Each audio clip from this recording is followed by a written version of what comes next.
set? Let's go. All right. Welcome to a new episode of the Johnkew podcast, episode 11. I am John, and I'm joined by my good friend, Eddie. Eddie, how are you doing, buddy? Hey, good, John. Let's get stuck in. Let's go. Stuck in. I don't know. Is that a phrase? Somewhere, I'm sure it is. Right. Well, yeah, so we've been gone for 2 weeks, and last week was crazy for me. I had to do 2 reviews, the big one for Joola and the Thrive review. That was a big video. It was a big video, and even though I've been playing with the alpha models for 3 weeks, I just received all of the production models 2 days before the release, and I wanted to make sure that they hit the same as the alphas, and they do, but it forced me to stay up all night to finish the review because I recorded everything, recorded some footage and of the play, and I didn't record the A-roll before I finished playing with the production models because I didn't know if they'd be different or not. So I didn't have a pre-recorded thing, so I just stayed up all night and recording and editing. So I recorded at 2 a.m. You can tell I'm stumbling over my words. I think I called the Magnus the Magnum at one point, and I was referring to the wrong paddles here and there. I think I got the point across, and it's a good video. It was a great video. But how many hours did you put into that? Oh, well, I started at like 6 p.m. and went straight to 10 a.m. the next day. Holy cow. Yeah, I'm too old to pull all-nighters. It destroyed me. But yeah. Did you play pickleball the next day? No. I bailed on you, remember? Oh, yeah, that's right. And now we know. Yeah. I guess that's a good excuse. Yeah, I guess so. Yeah. You know what's going on. So what was going on Well, with I you? was playing pickleball, so there you go. Right. That's right. It's been Joola time. Man, it's been fun.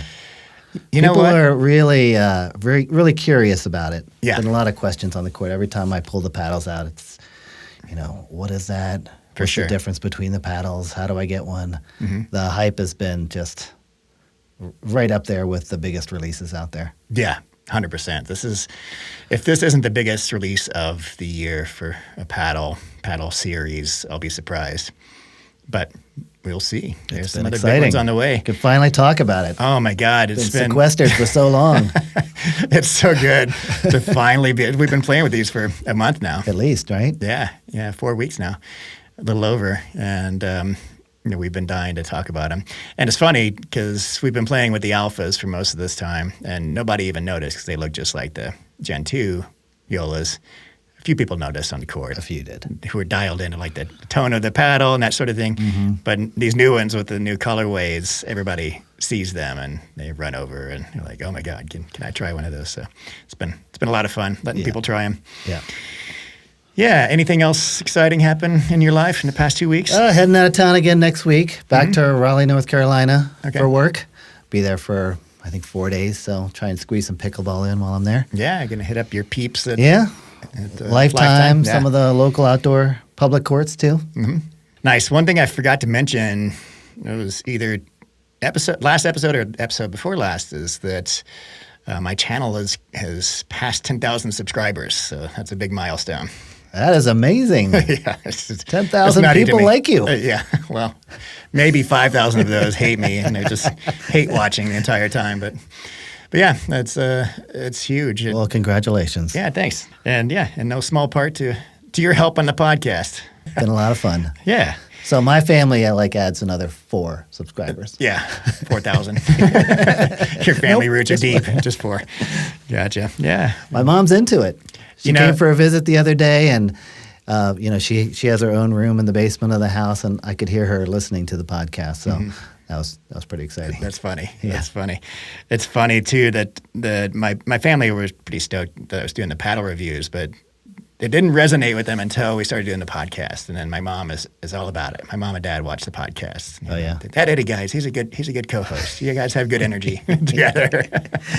Well, some people have said that we sound alike, but we definitely don't look alike. But I don't know. I don't hear it in the voices either. Yeah, watch the YouTube channel. You'll see a difference. I don't hear it either. Yeah, it's quite a distinct difference to me between our voices. But well, hello, Mr. and Mrs. Q. Good to see you. Yes, indeed. Well, let's move on to the latest news. I didn't get a chance to watch the entire PPA event in Los Angeles. But I dropped in here and there. I was just too busy with a million things. I don't think you watched it all either, right? But I wanted to kind of do some highlights of that because there were some interesting things that happened.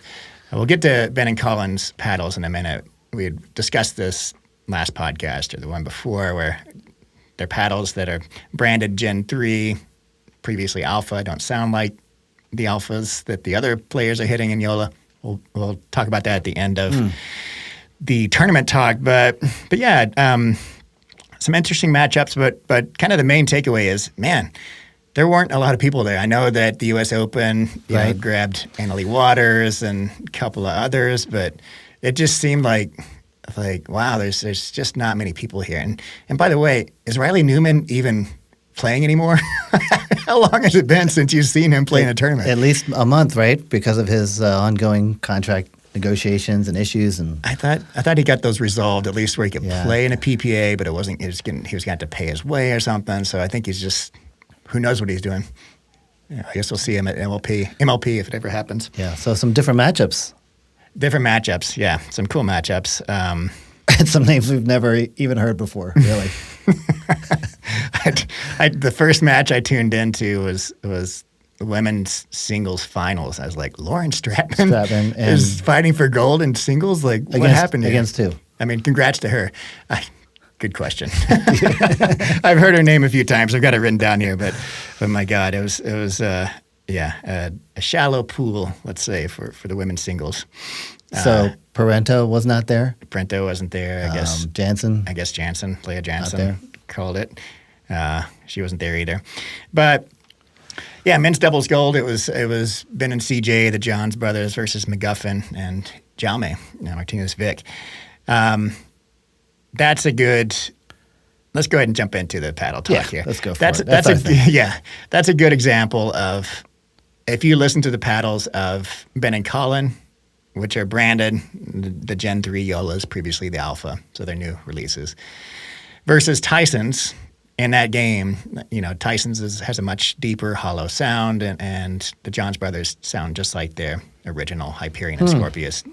And it's not any kind of controversy. I'm sure eventually they'll come out and say, listen, I need some time to get used to the new technology. And a lot of people have recognized the fact that their paddles sound very differently. So they're branded Gen 3, but I'm pretty sure they're playing the Gen 2 Perseus and Scorpius. So Tyson, you're thinking, has upgraded. For sure. And the Johns have not. Yeah, his has that classic deep, hollow sound, and theirs has the bright, pingy sound of a thermoformed polypropylene core without the foam. What about Anna Bright? She partnered up with Ben and mixed. Yeah, hers sounded deep. His sounded I thought so, because she's been with that now for a while. Yeah, for sure. A couple of tournaments at least. So a lot of people have noticed that, and it's been kind of discussed, but something I haven't heard discussed is that Colin Johns, he was playing mixed doubles with Tina Pisnik, did really well. He got bronze with Tina on this tournament. He did switch. I'm 100% positive that he's playing with the Gen 3 Scorpius when he's playing mixed, but not when he's playing men's doubles with Ben. So if you go back and look at the match, they were playing Lacey Schneeman and Travis Rettenmeyer, him and Tina. And Schneeman is also a Joola Pro. She's using the new Joola. Hers had that deep thud. Collins also had a deep thud when he's playing mixed doubles. So I think he likes the ability to be more aggressive, have some more offensive options with the new paddle, and he brought that out for this tournament. As far as I know, the first time he's played with it in a tournament setting. So, did you watch that match? I did. Mixed? Yeah. What was your opinion of his control game with that paddle? Because that's the decision, right? I'm guessing he made is right. I want more power. I'm gonna give up a little bit of the control that I need with Ben. Right. Yeah. I mean, I'm sure it suffered, but what stood out to me more was the fact that he was much more aggressive and much more of a left side mixed doubles player, like you have to be in mixed, So he did. I feel like he did a much better job with the new Gen 3 paddle as a left side player. Interestingly, Ben hasn't made that switch yet as a left side player. He's so dialed in to his paddle. I think Ben is one of those people who takes a long time to get used to a paddle, and then once he's used to it and dialed in, he doesn't like to change. I mean, if you go back to his Franklin days, he was playing that Franklin, Pro paddle, which is just a sandwich paddle, really simple, basic technology. He played with that for years. And then when he switched to the Perseus, you could tell his game suffered quite a bit. Not the Perseus, the Hyperion originally. Yeah. And he was, for I feel like a few months, he was not the same Ben as he was with that chintzy Franklin paddle. Yeah. And he got the Hyperion. I don't think he ever really dialed that in. That's why he switched to the same shape as his Franklin, the more rectangular one, and the Perseus. And took him a while to mess around with that. He's got that thing obviously dialed in now. I don't think he may never change to the Gen. He doesn't need to. He's the best player in the world. He gets, that's their game, as men's doubles is, dragging people into this control game, and they know they're going to win, percentage-wise at that control game. So, yeah. Well, let me tell you, I've been playing with the Scorpius quite a bit and have enjoyed the power aspect of it, the pop of it. It's an amazing paddle. It really is, and we'll get into that more on that much later. more deeply. But it's right. It's in mixed. I also play left side and really enjoy having that paddle with me. Well, other news of the tournament is that Thomas Wilson and Vivian David won gold in mixed doubles. So Anna Lee Waters was not there, so Ben was playing with Anna Bright, and I thought it was fun to watch. I did not see that match on Championship Sunday, so I'm pretty excited to go back and might have watch to go back and watch that one myself. But you and I are both big fans of Vivian and Thomas. Yep. And it was just a matter of time. Like they're so solid, so consistent, so good, and they've been. I mean, it speaks to sticking with a partner and knowing that partner really well. Ben and Anna are relatively new. They've played together a couple of times in MLP, but not as partners on the MLP. The way they are synced up together. Their on-court chemistry, that gets them a couple of points a game. Thomas and Vivian? Yeah. Oh, 100%. Yeah. And probably a few matches here and there just by the fact of that synergy that they have. It's amazing. Yeah, they each know where the other's going, where they're going to be, what they're going to do. And that's a lot. That says a lot. And, the players that switch around partners a lot just don't do it as well, Something to be said for that. Yeah. It's like you and Paula. You've been playing together longer than definitely than Ben and Anna Lee. Well, as long as you and I have been playing together. Yeah, for sure. And you are, you both know each other's game in and out. Okay, paddle bracket challenge. Back to it. We've been looking forward to this week for quite a while now because this is the Joola release. So we're free to talk about the Joola paddles. So we are going to be comparing all of the Joola paddle stock that we have now to the only contender out there on the market right now in terms of power and pop, which is the Gearbox Pro Power. We could have thrown in the Black Ace, but... For pop, but it's nowhere close for power. Right. But so we compared all the Joolas against each other and against Gearbox. And let's get into it. So there are so many variations of the Joola paddle. So there are 8 total. There's 4 models, and each of those models has 16 and a 14 millimeter option. So what we didn't want to happen is for us to score all of these and then all 8 of the paddles, become the final 8. Right. And knock push out everyone else. So assuming they score highly, which... Was that? Assuming they all scored. Assuming they did, right. So we narrowed it down to our top 3. We talked about our 3 favorites independently, more or less, and kind of came to the same conclusion that we liked these 3 in particular. Yeah. But we can talk about all of the models. I think that, people are curious. I talked about it on the review, and, Pickleball Studios talked about them as well. So let's start with the Hyperion. So I did not have the Hyperion for my review. They had not sent it to me yet, and I didn't get a chance to play with the alpha version of it. They had... You may have seen the videos of the event, the Joola event in New Orleans. When we went to the indoor facility, they had maybe 100 paddles laid out on this big table, and you could just kind of take all of them. So I went and grabbed the Perseus 14-16, the Scorpius 14 and 16, and I got one Magnus.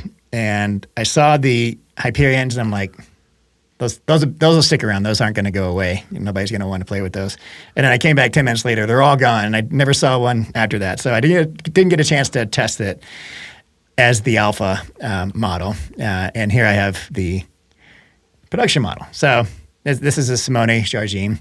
I'm pretty sure that the Ben Johns is exactly the same with just different branding and signature on it. Yeah, so they both come in a 16-14. I only have the 16.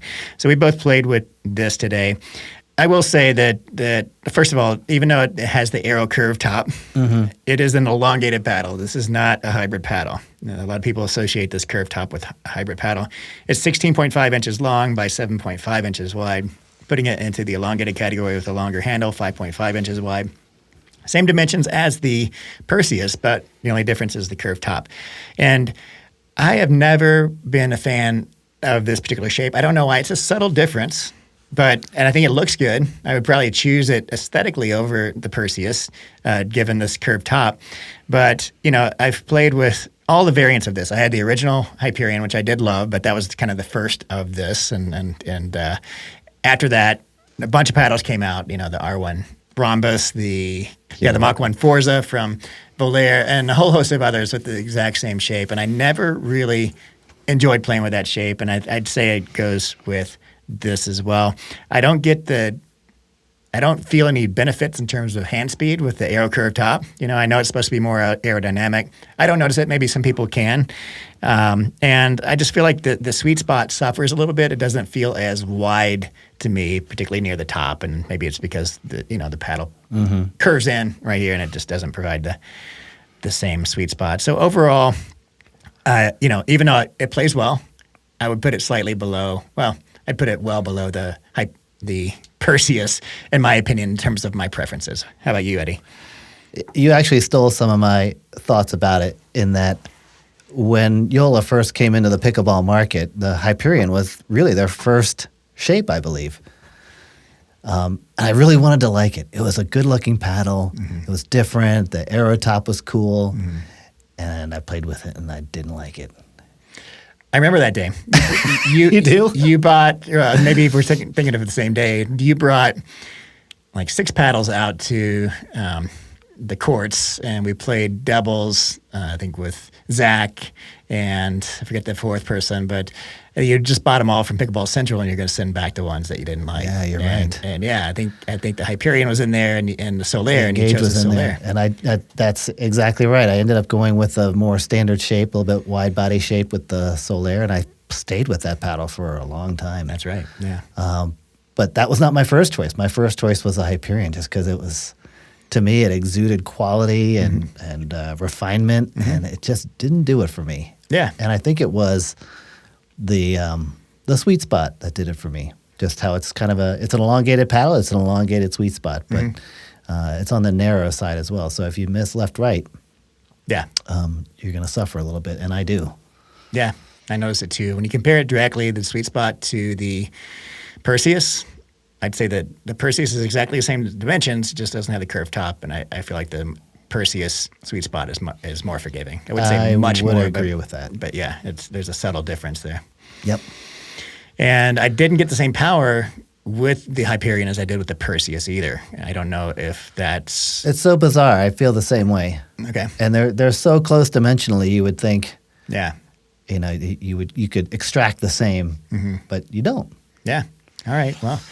So we're not going to score the Hyperion because it didn't make our top 3, but yeah, I would put it at the bottom of my favorites at the bottom of the new Joolas, somewhere. The Magnus. We'll talk about the Magnus next, but I think the Magnus is fun to play with. I just wouldn't choose it for my primary paddle because of the short handle. But yeah, I'd put it around the Magnus in terms of my preferences. In carrying these paddles around, have you heard from people that do like the Hyperion? Yeah, like Chris Olsen just won gold with the Hyperion. Oh, is that the paddle he played with? Yeah. Okay. Yeah, so he enjoyed it, and he just got it before the tournament. Hadn't played with it. Hit with it right before the tournament. And was like, all right, I'll try it, and then ended up winning gold in mixed doubles with it. So it certainly appeals to some people. Okay. The other thing about that paddle is I've always felt just a step behind with it, a little bit slow in hand speed. Even more so than other elongated paddles that I have played with. Yeah, I haven't measured the swing weight on this yet, but I don't know if I noticed any difference between that and the 16 millimeter Perseus in terms of hand speed, but you can definitely notice it going back and forth between the Scorpius and the Hyperion. Yep. And then that brings us to the Magnus.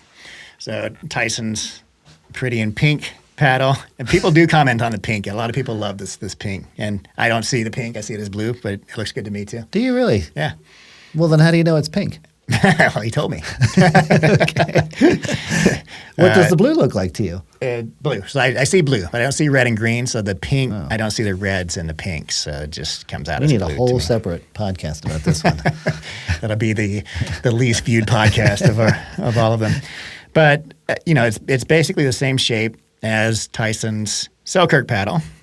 So the elongated paddle, 16.5 inches long, 7.5 inches wide, with a shorter 5-inch handle. So the reason this was a lot of fun to me, and Will actually talked about this too on the Pickleball Studio podcast, and I agree with them, is that it is this technology they have for it's not a floating core, but it's kind of a framed core.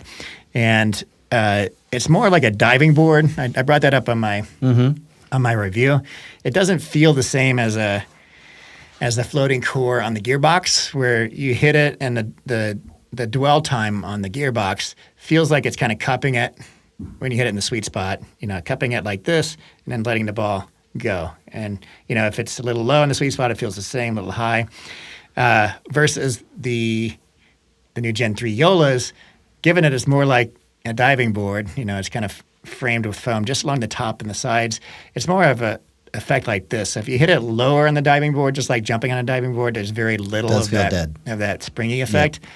And versus right at the top of the diving board, you're going to get, or close to the end of the diving board, you're going to get the most velocity and response from it. So given that Tyson's has the longest face, it has a shorter handle, which elongates the face, it's got the longest diving board underneath in the core than any of the other paddles. And, even though this handle is shorter and the handle is part of the power for paddles, the longer the handle, the more velocity you can put on the paddle, put on the ball with the paddle.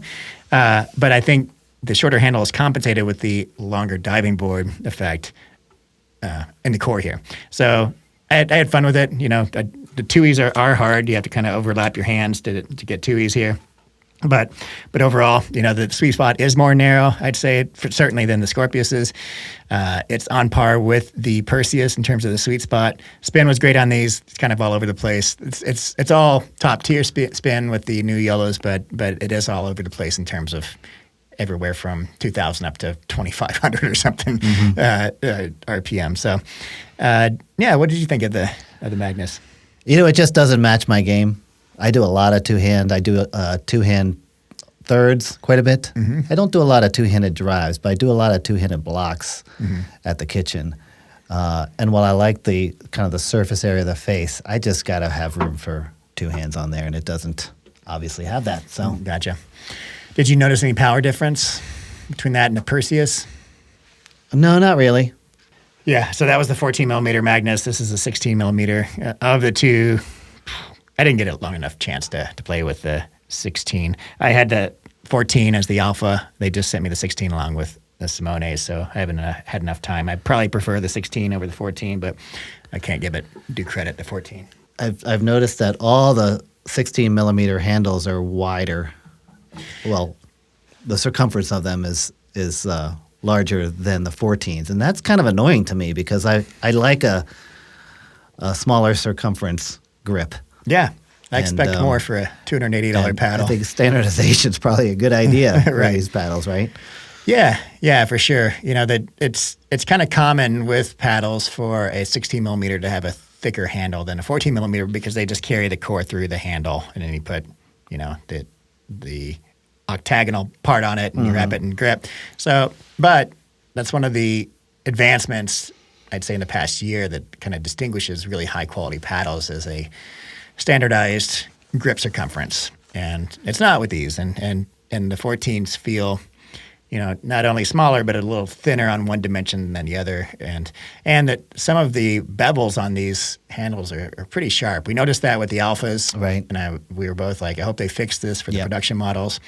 And I feel like the production models are better. I don't notice them as much. I think it's a little inconsistent, actually. Yeah, some of them are better, and Yeah. some of them are not so much. It's nothing horrible. It's not like it pinches your hand, but if you squeeze your thumb pretty hard on it, you can feel the sharp bevel. On the edge. Yeah. Right. So maybe they will, fix some of these issues in terms of the inconsistency with the texture, the raw carbon fiber texture, and the grip in subsequent runs, hopefully. Yeah. As it is, I think there are going to be some people with smaller hands who are going to struggle with that 16 millimeter. Yeah. handle. Especially if you put an overgrip on. Oh, man, it it's- adds just a little bit more. Yeah, it feels more like so it's supposed to be a 4.25, 4.25-inch circumference grip, and it feels closer to 4.5 to me. I haven't measured it, but especially on the Perseus 16. I really felt it on the Colin Johns model. Did you? Yeah. Okay. Yeah, that one too. So yeah, here's the Perseus 16, and that feels like a 4.5-inch circumference handle to me.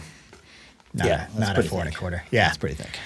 It's a great paddle, though. I really enjoyed the Perseus. Let's move on to that. What are Yeah. your thoughts on the Perseus 16?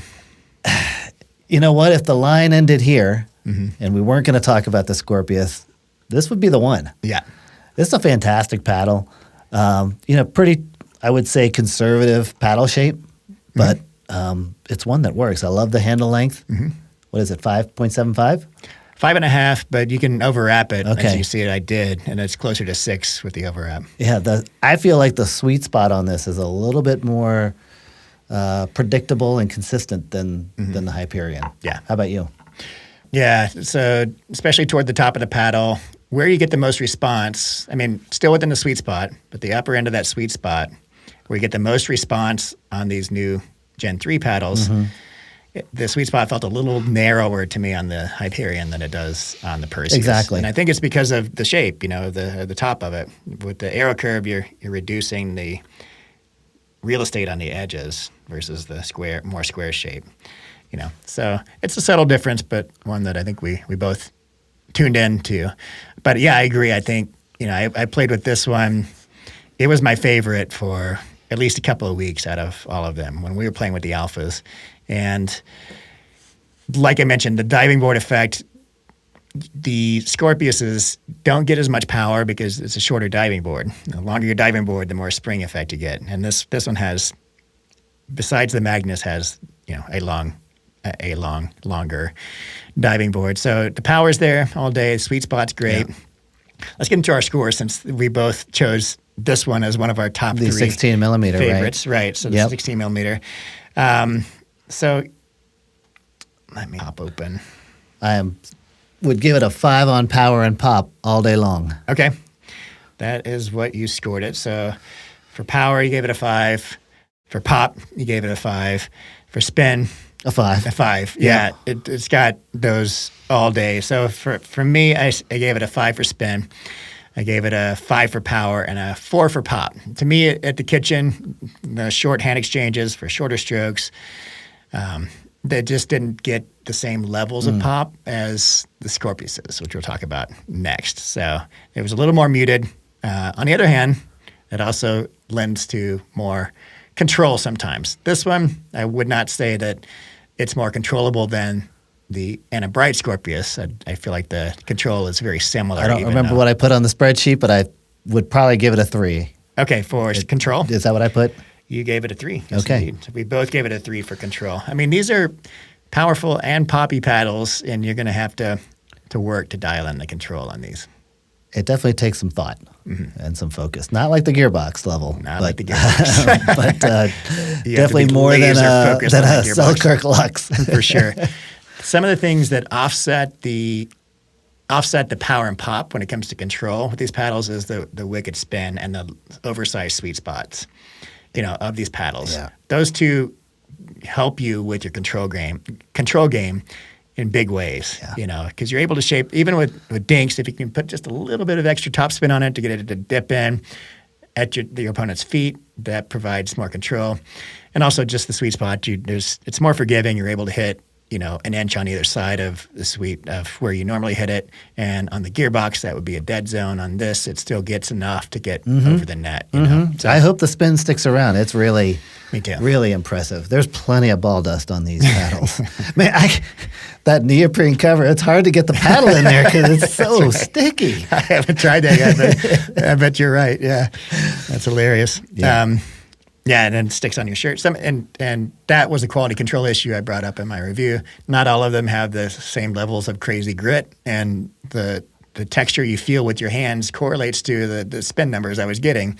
So and this could be another reason why I didn't care for it as much. The Perseus 14 millimeter, that was the paddle I got, the production model that had wicked grit on one side and then smoother grit on the other. And I got like 2,400 RPM on one side and 1,800 on the other. And that's a big difference. And, you can hold your dominant forehand on the gritty side and your backhand on the non-gritty side, but still it's in your head, right? You're thinking, oh, I'm dinking backhand. I can't really cut it as much as I normally would. It's not going to spin as much. So I hope that was kind of a hiccup of early production runs where they're getting this inconsistent peel ply. Chris Olsen brought up a good point in their podcast today, and that is you're probably seeing this more with Joola than other companies just because of the magnitude of their production line. They're doing tens of thousands of units versus 1,000 or 5,000 for other companies, and these issues are going to just pop up more when you up your production levels that much. So maybe somebody from the table tennis side of the manufacturing house was in charge that day. Because don't table tennis paddles have like two different rubbers on each side? I think so. Yeah, that's funny. Yeah. So this is the they're just control way side. ahead of you. That's the power side. It's new technology, John. So back to the Perseus 16. We both gave it a 3 for control. Did you give it any X Factor points? I gave them all, I believe, the same X Factor points, which was a 3, I belive. You gave it a 2. I'm looking at your score here. Yeah. So I did 2. I gave it a 2 also. And by the way, neither one of us looked at our scores before while we were entering them. It was kind of a blind test, right? Yes. So it's not like we were coordinating with each other. What did you give it? I appreciate the innovation. I like it when companies aren't just mirroring what another company has done. Right. And so I believe Joola did that from the very beginning of pickleball for them, and they're continuing that. For such a large company, it's easier for a large company to become stationary and not innovate as quickly. It's just harder. Like they're a juggernaut. It's harder to turn around a juggernaut and move a juggernaut as quickly as a smaller company, and for them to be as innovative as they are, I mean, kudos to them for that, for sure. I mean, they introduced edge foam 2 years ago, and now they're on, they weren't the first to do this floating core, Gen-3 core, but they're hot on the heels of Gearbox, and they did it in a way that wasn't exactly like Gearbox did it. Right. So, yep. So, yeah, 2 X Factor points. Awesome. Total score? As well. Total score is a 23 for both of us. That is top of the heap right now. So far, yeah. I think 23. So that would place it as 46. It's tied with the Chorus Shapeshifter at this point. Okay, all right. Yeah, so that was at the top of our list before, so it's tied for first so far. By the way, what do you think of these colorways, these sort of neon I dig it. choices that Joola has made? Again, take it with a grain of salt. I'm colorblind. I like Ben John's probably the best. It's a little more subtle than some of the others, as far as I can tell. I'd probably say Anna Bright's is too bright, no pun intended. Surprised it's legal. It's the pretty bright much yellow. pickleball colored. Right. And it's just an edge guard, and there's a gradient, so it goes back to the gray in the center. I do like kind of the stripes here at the neck. I like that part. Yeah, I think that's a good look. But yeah, it's a unique look, even though it's kind of simple. It's nice to see something besides black on black on black, as we Or were gray. or gray on black on black. So blue was a popular color for edge guards this past year, and for accents on the graphics for raw carbon fiber paddles. But Joola did something kind of unique here. What are your thoughts on that? I like the face color graphics. The edge guard doesn't really do it for me. I don't particularly care for that level of color on my paddles. Okay. I may be in the minority, but that's just a personal choice. The colors that they chose, I personally find a bit gaudy. Okay. Particularly like that orange of the Collin Johns, I think is. Oh, really? I mean, I like that one. well, you're not a trusted source for color. That's probably the Ben Johns is my favorite. The color schemes. And I love the orange on the face. I think is awesome, but on the edge guard, not so much. Okay. Plus, it's hard to find matching edge guard tape that's gonna cover that up in a way that is gonna look good. Yeah. That's a good point. So the edge tape's going to be a solid color, and then you're going to have a gradient showing on the edges. Yeah. Beside it. Right. Yeah. Yeah. I still like it. I think it distinguishes them from other paddles. For sure. And we didn't talk about the Ben Johns 14. It did not make our top 3 list. I think I need more time with this. I think I want to like this better than the 16 Perseus because it's a lighter swing weight. It's more maneuverable in the hands. And you still get enough power with these new cores that you don't need the 16 millimeter to generate that much power. And you get added pop with this. It does reduce the sweet spot a bit, the 14 millimeter. But the sweet spot's big enough on these where I don't think it's that noticeable. Yeah. I wasn't complaining about the sweet spot. It just felt a little unbalanced to me in terms of a few things. Like the launch angle seemed a little off to me compared to what I'm used to. The swing weight compared to the length of the paddle and just kind of the power that it generates, I didn't feel as comfortable with this, a smooth transition to this as I did with the 16 millimeter coming from all the paddles I've been playing with. So I had an easier time with the 16. This just wasn't my favorite. I don't disagree with any of that, John. Okay. Yeah. I would like to try that, though, with some weight on it. Yeah. We played it in its stock form. That's a good point. Maybe it's not a fair comparison, but I would like to try it again. Yeah. All right. Well, that brings us to the Collin, which is the Scorpius 16 millimeter. And this one, so like I said, originally the Perseus was my go-to out of all the alphas. I kept going back to that Perseus 16, and I wanted to like this one, and I did from the beginning. But I've really warmed up to this paddle, and it's not as powerful as the Perseus or the Magnus or the Hyperion for that matter. Any of the elongated paddles, it's not as powerful because of that diving board effect. The diving board is shorter here, so it gives you less power. Pop is there in this, just as good as or better, I think, than the elongated paddles. But the control is better. The sweet spot's wider. The handle's a little bit shorter, but it's not so short that it hinders my two-handed backhand. I do add a little bit of weight here. It's not necessary, but I'm adding 3 grams of lead tape to 4 and 8 o'clock. I think that kind of shores up a little bit of the twisting that you get. They're pretty lightweight paddles to begin with, and just makes it feel a little more solid. It doesn't really need the sweet spot boost, but that happens as well. And yeah, so I've been enjoying this paddle. I gave it pretty high scores. Do you want to talk about your impressions of it before we get into the scores? This paddle is awesome. It's a great paddle. The power is there all day long. The spin is fantastic. The control on resets is great. For me, the only nitpicky thing that I may have about this paddle is for control.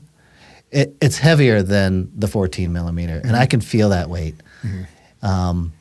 The grip is chunkier, as we've already discussed. And right. Both of those factors together take it down just a notch for me on control. Okay.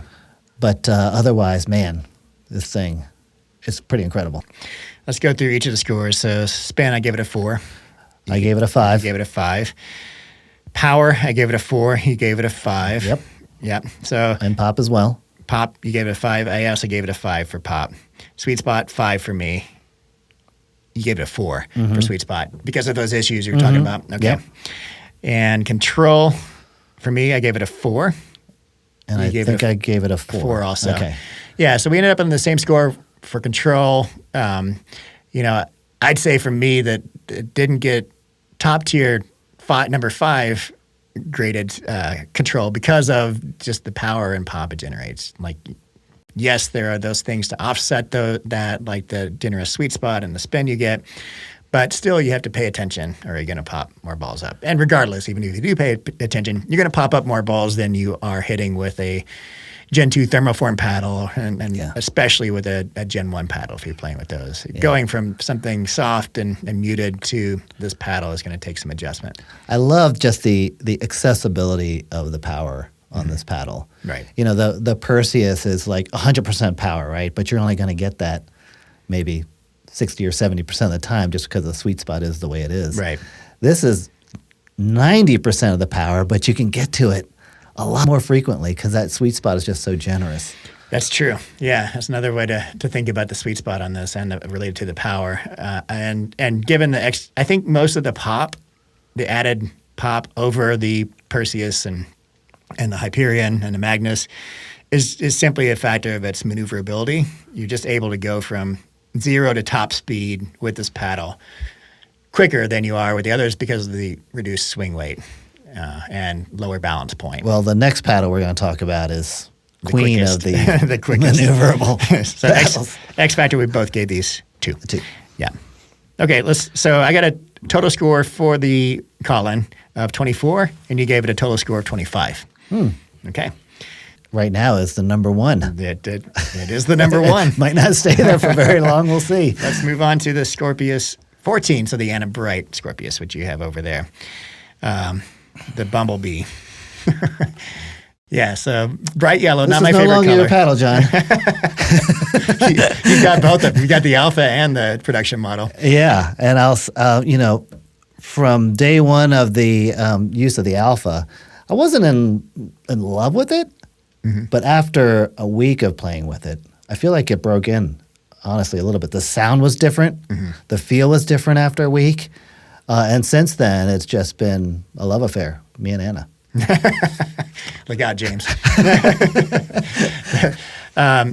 Interesting. I'm glad you brought up the break-in period because there certainly is a break-in period with these paddles. It's something I've noticed going from the Alphas that had been broken in for 3 weeks to the production models that I received in a day. That the production models were easier to control, not as easy to generate power and pop with. So they loosen up, similar to the gearboxes, and they get more powerful. And they also naturally are going to lose some spin over time because of the raw carbon fiber surface wearing down. So it's going to be harder to control these. But that's a good point about particularly the Anna, so the 14 millimeter Scorpius, is that out of the box, it wasn't my favorite by far. It just felt a little stiff, and the power wasn't there. And when it loosens up, it plays better. Up to a point. Eventually, there'll be a threshold where, maybe it becomes too powerful, too poppy, and the spin isn't there. But we haven't reached that yet. These play pretty incredible, especially after a small 2-week or so break-in period, I'd say. What's your estimate on the break-in period if you were to play with it consistently? I know we haven't played consistently with one paddle. I would say 6 to 8 hours. Okay. Just consistent play. So a few days of 2-hour matches. Yep. And like I said, when I first picked it up, I thought it was a Gen 2 because of the sound and the feel. The sound changed over time to where it was like a broken-in gearbox, and now it has that sort of deeper, resonant tone to it. So my top 3, both of our top 3, Perseus 16, and then both of the Scorpiuses, so the 16 and the 14. I'm leaning right now, my favorite of the 3 as the Collin 16 Scorpius, opening the door for Anna's 14 millimeter Scorpius. I just haven't had enough time with it. I want to play with it when it's more broken in, but I am liking it more and more each time I play with it. So for spin on Anna's paddle, I gave it a 5. You gave it a 5.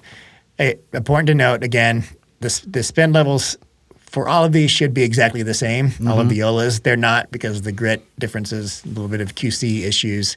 But regardless, I would score overall all of the new Joola paddles a 5 for sure for spin because they generate more spin than probably any other paddle on the market. Whether or not it's legal with legal parameters is another issue.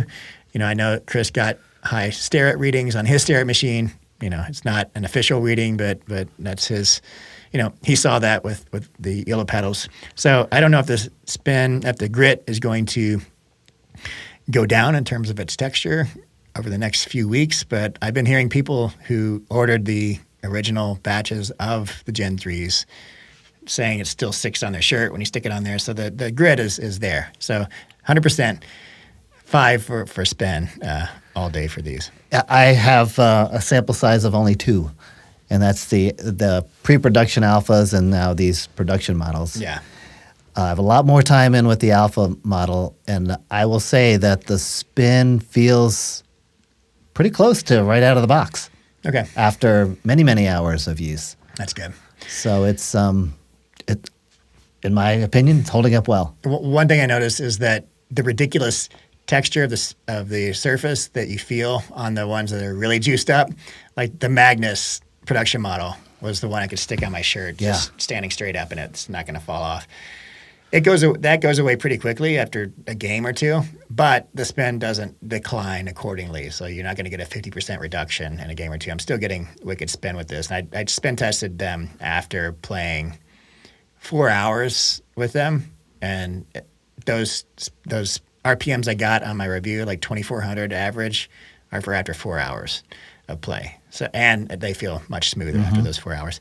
So again, take it for what it's worth. We don't know if they're out of spec. We don't know if the production models are going to retain that level of extreme grit, So, but right now, they are extremely spinny, and that, together with the power and pop, makes for a really fun paddle. And for me, with this being a lighter paddle than the Collin Johns, more maneuverable, I can get the balls better. So for me, I would push this above the Collin Johns 16 millimeter for control. Okay. Because of those reasons, but also I can get a little bit of weight on here and not suffer too many negative consequences. There's not much room to play with on the 16 millimeter. Yeah, the 16 millimeter Collin is already, it's not heavy by any means. It's lighter than the Perseus, but yeah, less room to work with in terms of weight than the Anna. We got some different scores here. So power, I gave the Anna a 3, and you gave it a 5. So I'm kind of comparing this. To be fair, if I'm comparing it to all other paddles, it should be a 4. But I'm kind of comparing it a little more to the other Gen 3 line. So to me, the power's not there from the baseline as nearly as much as you get with all the other paddles. I shouldn't say nearly. There's a noticeable difference. Pop, on the other hand, is outrageous. So you gave power a 5, pop a 5. I gave power a 3, pop a 5. How are you generating that? What are your thoughts on the power to score it so high? I can really get around on this paddle. I mean, for me, it's lightweight, and for me, speed equals power. It was just, from the baseline, I'm hitting shots with such consistency, and maybe that's what I'm translating into power, is that, again, I can access that power on nearly every shot from wherever I am on the court. Yeah.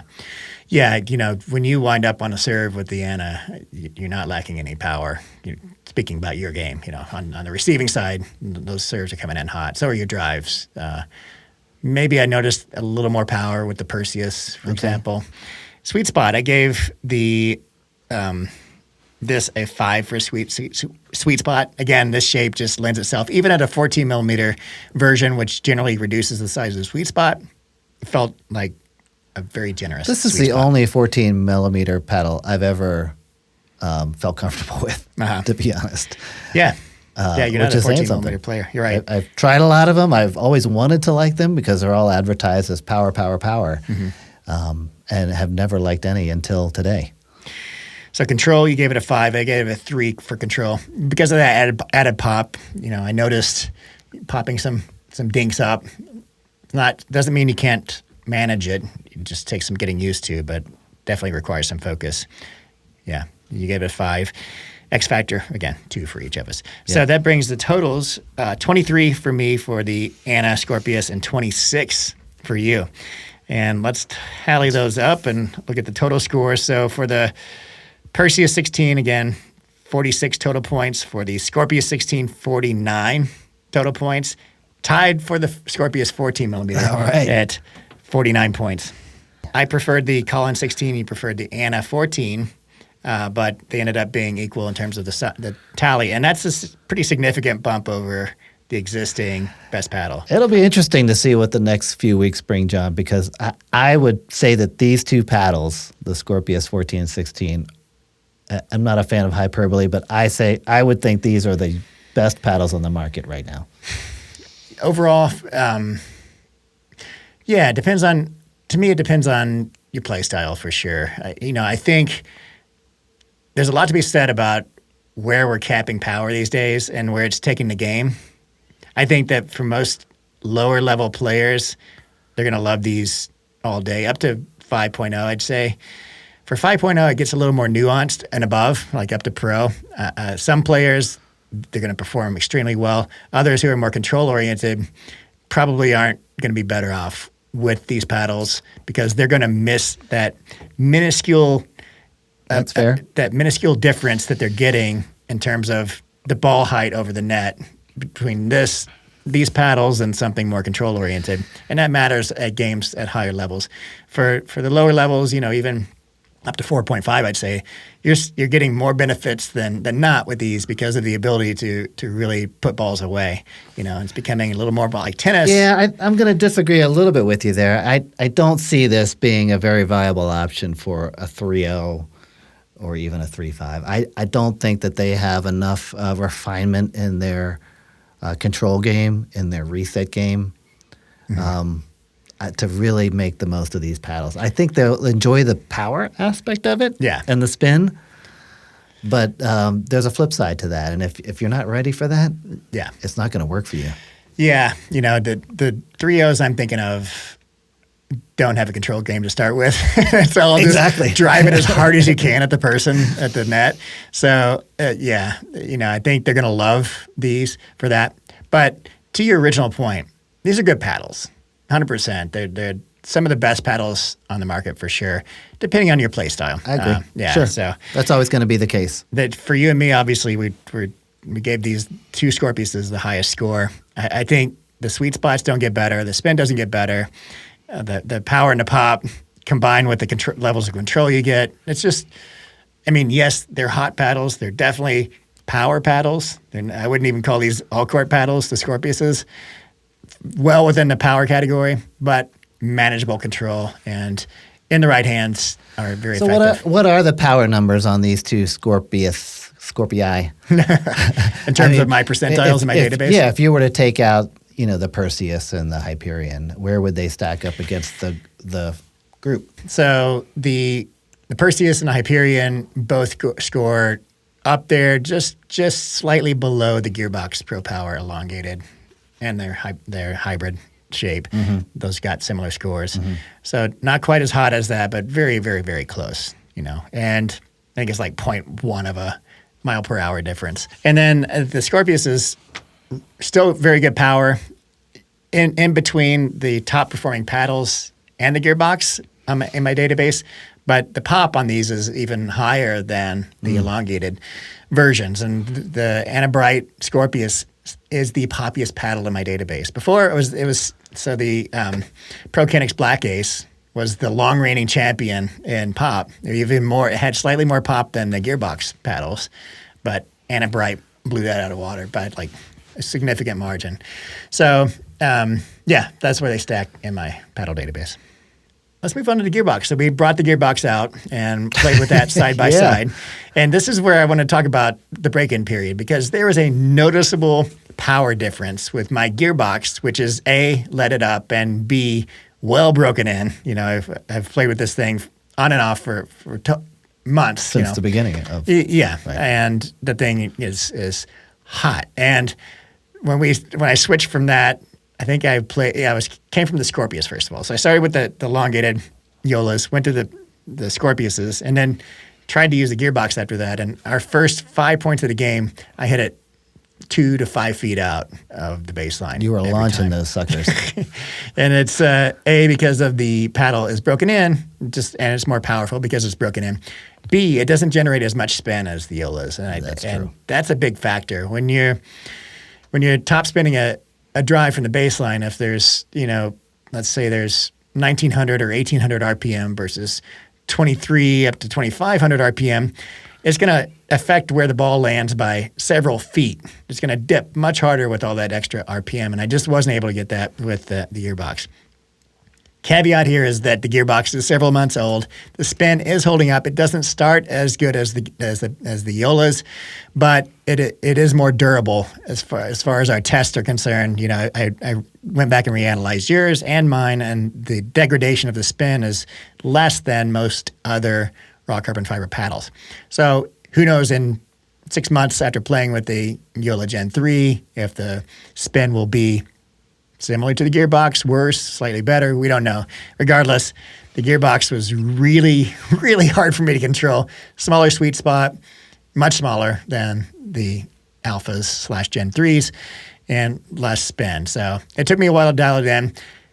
After I got it dialed in, the serves were much harder, not much, but harder than even I could generate with the Perseus and the Magnus. What are your thoughts on comparing the gearbox to the? It's really a different feel, isn't it? Because the way spin is generated feels different. The power's power. I think you can adjust to that. But the control aspect of the gearbox has always been a point of just extra work. And you really have to be in a state of sort of hyper focus to play well with it. If you're there, if you're feeling it that day, you're going places. But if you're not, it's time to switch out because there's no way to pull anything out of the gearbox that it doesn't want to give you. Right, and when the gearbox came out, it was it's an impressive paddle. Still is today. But the technology is there and it plays well. Yeah, it's a really good paddle. I was never able to shift to it for my primary. You were successful doing that, but for those very reasons, because as it breaks in, it becomes more powerful and more difficult to control. And when you're in a pressure situation, especially like a tournament, even some rec games where you're expected to perform well, I just wasn't comfortable ever with the gearbox. It was just, I had too many pop-ups with it. The power game is there all day, but the control game not. So I never switched over to the gearbox for my primary. And I could see myself maybe switching to one of these Joolas, the Scorpius, one of those two Scorpiuses as a primary. I'm not saying I will, but I'd say it would be a much easier transition for me to do that.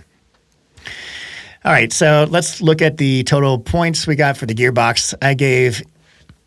For spin, I gave it a 3. You gave it a 3, so we're the same on spin. For power, a 5. It's got to be a 5. Right? For pop, I gave it a 4. He gave it a 5. I do notice that the gearbox is less poppy than the Scorpiuses. So with these short strokes, I'm getting more velocity from the ball with the Joola Scorpiuses than I am with the gearbox. The sweet spot on the gearbox, I gave it a 3. You gave it a 2. We're in line there. Control, a 2 for me, 3 for you. So we just switched those two. And then X Factor, I gave it a generous X Factor. I gave it 3 because they were the originators of this floating core technology. So kudos to Gearbox for doing that. And you gave it a 2. All right, total score between you and I, 40 for the Gearbox, which is a good score. Respectable score, but well below the 49 top contenders right now. So excellent. So that was our Power Week. That was our Power Week. Okay, well, let's move on. So we have new top contenders for our paddle battle. I wanted to talk about, so moving on to the next segment, which is Gear of the Week. We haven't really talked about any new gear recently, but I do have something to talk about this week, and that is this red light therapy device from Kineon. This is the Kineon Move Plus.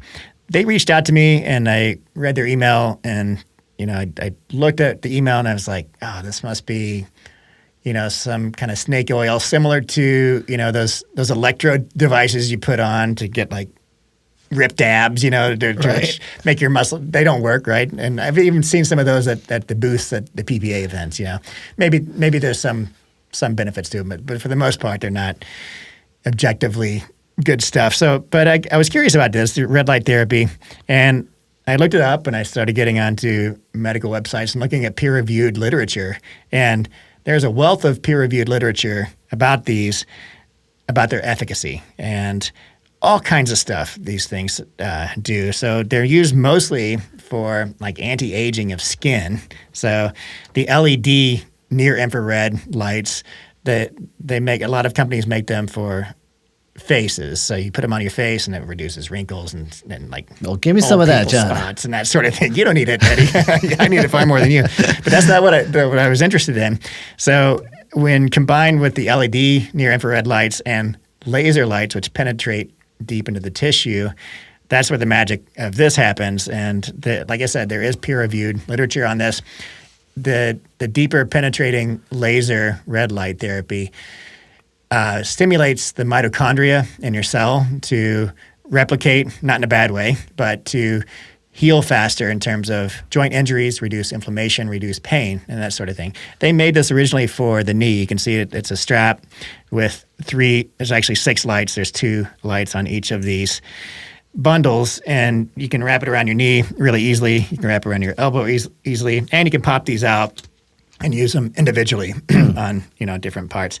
So I started using it, and I started monitoring it with a journal. And I just, me being me, I could use it like in 16 parts of my body: my knee, my elbow, my shoulder, and I just started with a baseline. All right, I had the pain level on my shoulder. I had a shoulder injury for a while, slight one, and my pain level started at like a 6 or whatever. And I use it for 15-minute sessions on each body part per day, and just kind of tracked where I was the next day. And there was a noticeable really decrease in the pain. So it affects different injuries differently. So like chronic arthritis sort of pain, like I have in my feet, it works more slowly on, but it still was effective on this. For my shoulder injury, just one day you and I were playing, you and me and Paula and somebody else, and I had a really hard overhead and tweaked my shoulder, and it started getting worse and a little worse. And for a while there, I was in like really, really bad pain. I was like, crap, did I screw up my New Year's resolution not to get injured in 2024?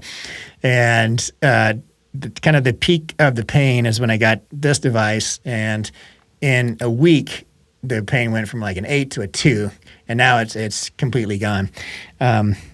That was kind of a shoulder tricep injury is what I was explaining there. Yeah, so, that could have been on the tail end of the injury anyway. I'm not saying that it healed some massive injury in 2 weeks, but it definitely 100% helped with that type of injury. Like I said, the pain reduction and the arthritis in my feet, or whatever it is in my feet, just the more chronic pain.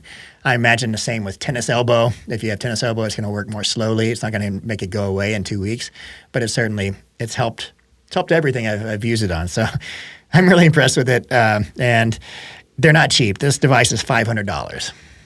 Oh, that is not cheap. That is not cheap. It's an investment.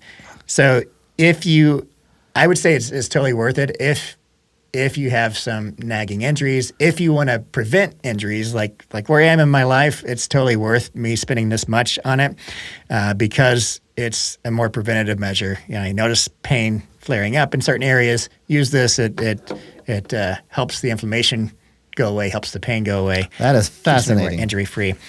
Before I accepted this, I told him, I'm not going to promise a review. I'm going to test it out because the peer-reviewed literature looks great. It does work on me, so I think I will eventually review it.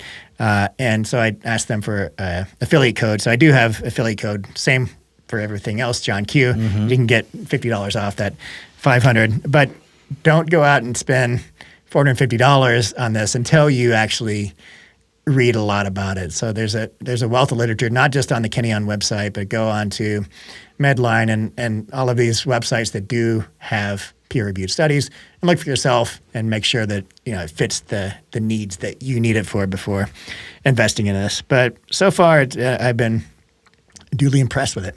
That is cool. Yeah, it's a new tech, and going toward our kind of health and lifestyle portion of our podcast. So how long of a session do you have these on for? Is it like 20 minutes at a time? 15 minutes at a time. And they shut off on their own. There's a button on each of these. They're synced up by Bluetooth. You press one button, all 6 of the lights come on.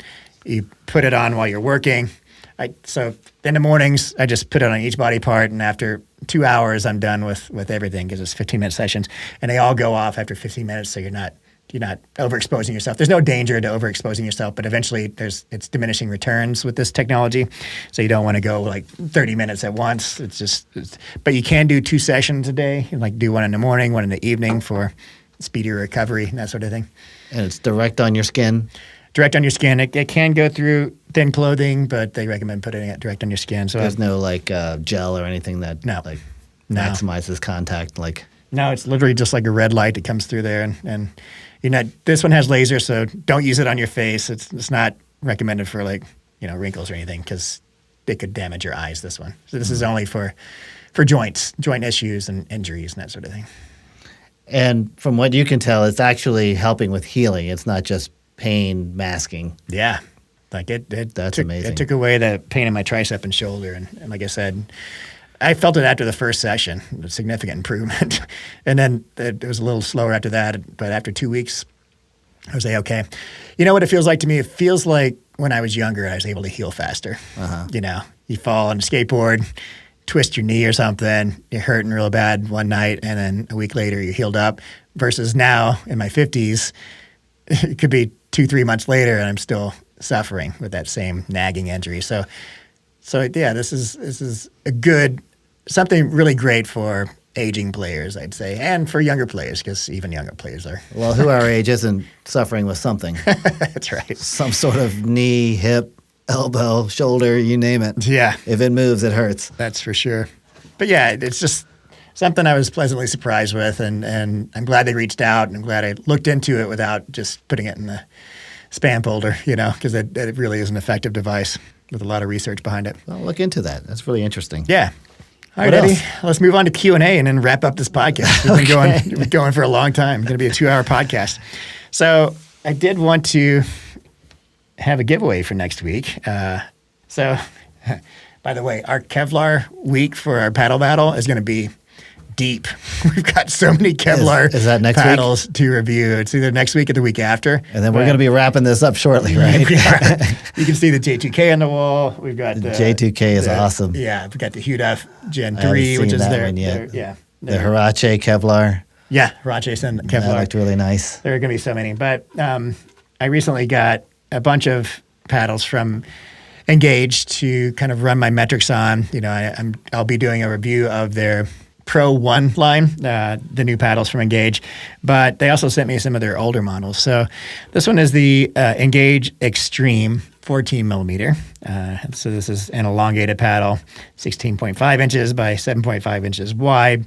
Raw carbon fiber surface, really good paddle. I wanted to give this paddle away next week to the person who leaves a question in the comments section of the video on YouTube, and the one we choose to answer in next week's podcast will win this new paddle. It does say demo on it, and I did hit with it to test the spin and all this, but new to me. Otherwise it's brand new and it plays well. Moving on to the question for this week, we have, oh boy, it's hard to read this name, Jim FOU 812.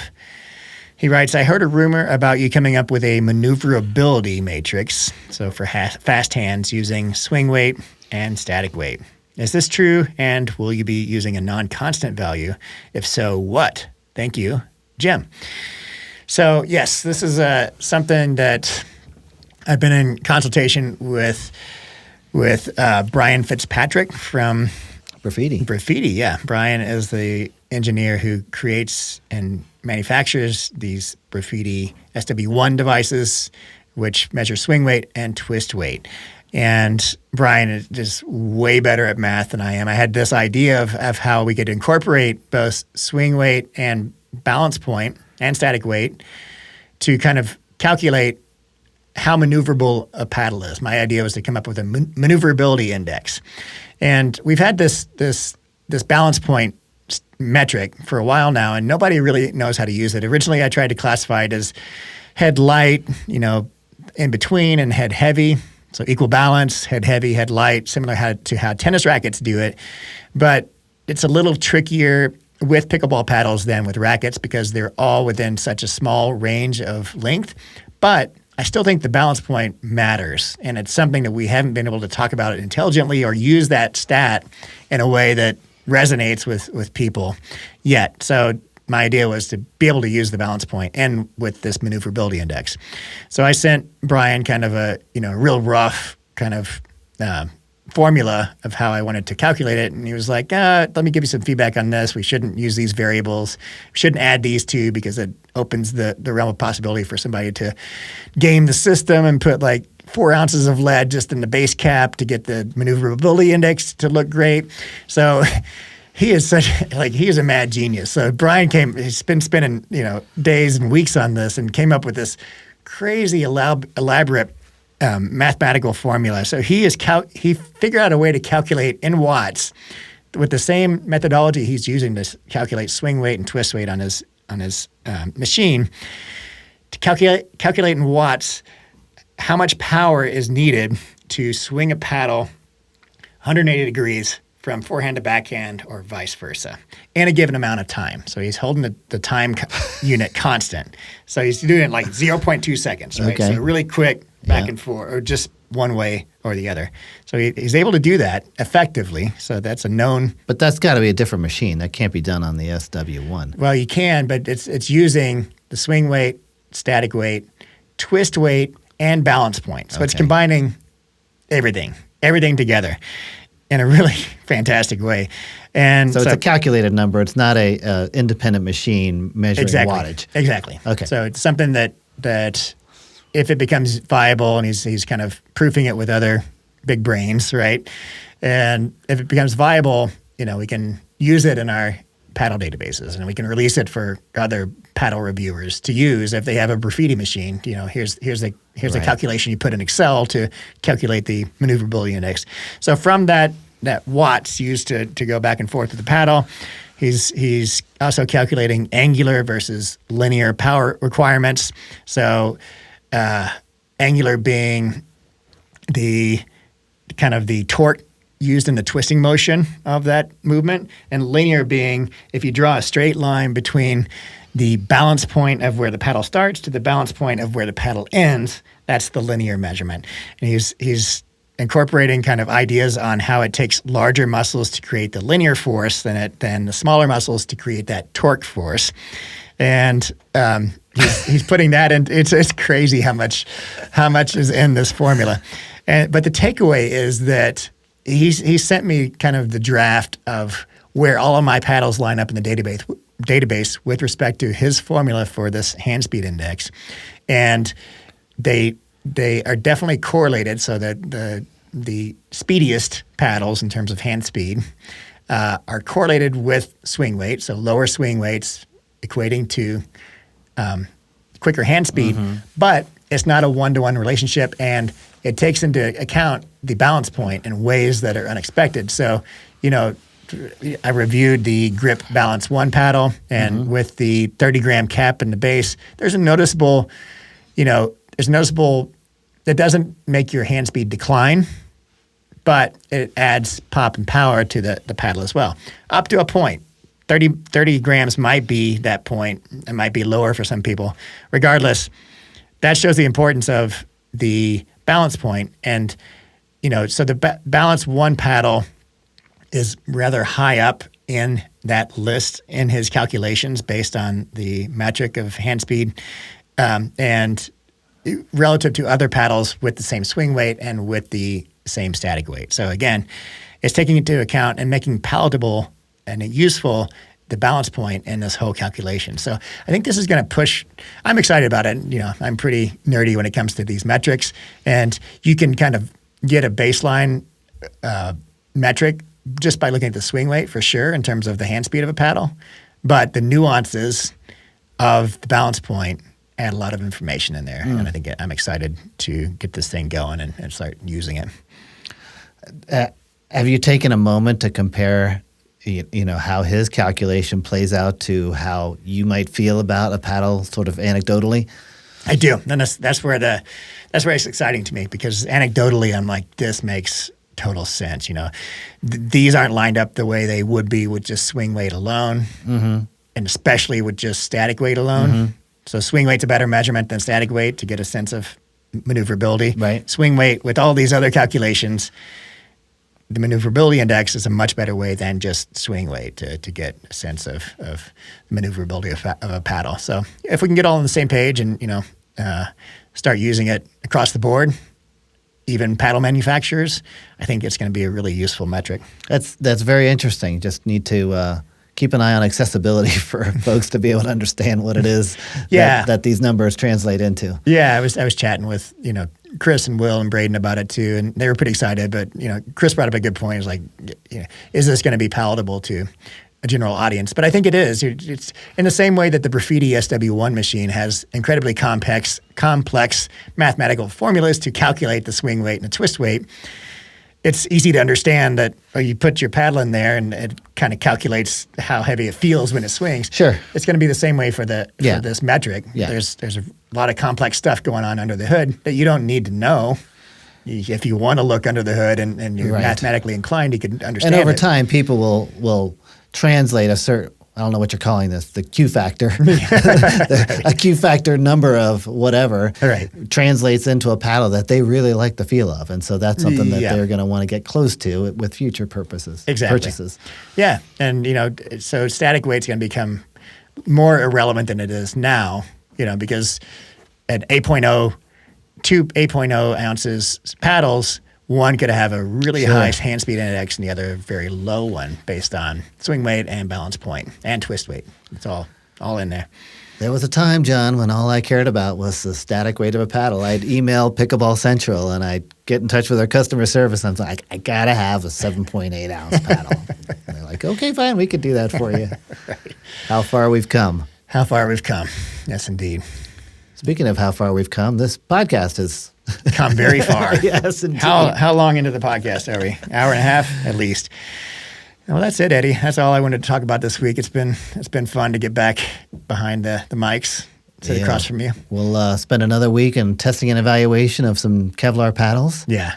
And then are we wrapping up our... We promise it will end eventually. One of these days. Soon. It's fine. I like the methodology, though. I think it resonates with people. Yeah. I think you're right. We should narrow it down to 8 paddles. All right. And play with those on a court and see how many points those paddles win. Let's do it. All right, Eddie. All right. Until next time. Yep.